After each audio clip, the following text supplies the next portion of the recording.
এদিনাখন মই এটা উল্লেখ কৰিছো যে যোৱা এমাহৰ পৰা আমাৰ ৰাজ্যখনৰ পৰিবেশ বিনষ্ট কৰাৰ বাবে ৰাজ্যৰ ভিতৰৰ পৰা প্ৰচেষ্টা চলিছে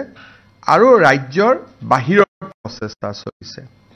আৰু বিশেষকৈ সোশ্যাল মিডিয়া এই ক্ষেত্ৰত এছাম মানুহৰ বাবে ডাঙৰ অস্ত্ৰ হৈ পৰিছে so we have conducted a forensic audits then we found যে বৰ্তমান অসমৰ ফেসবুকত 700 কৈ বেছি একাউন্ট বাংলাদেশৰ পৰা এক্টিভ হৈ আছে 350 একাউন্ট পাকিস্তানৰ পৰা এক্টিভ হৈ আছে আৰু মিডল ইষ্টৰ পৰা 500 প্লাস একাউন্ট এক্টিভ হৈ আছে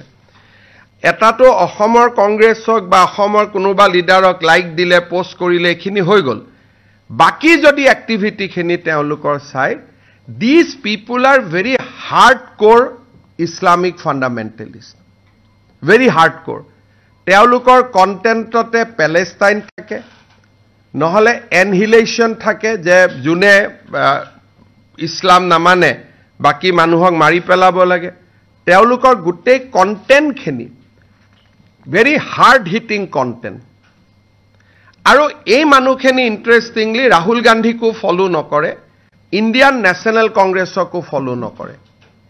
They only like in the pages concerning Assam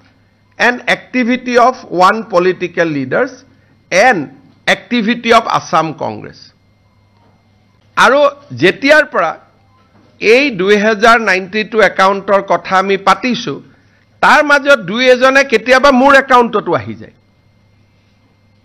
কিবা মুৰে এটা পোস্ট এটা লাইক কৰি থৈ দিয়ে জাস্ট টু শো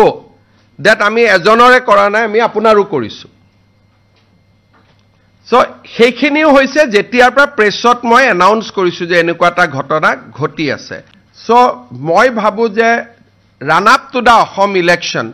এনেকুৱা আৰু বহুত ঘটনা ঘটি থাকিব বিকজ এ ফান্ডামেন্টালিষ্ট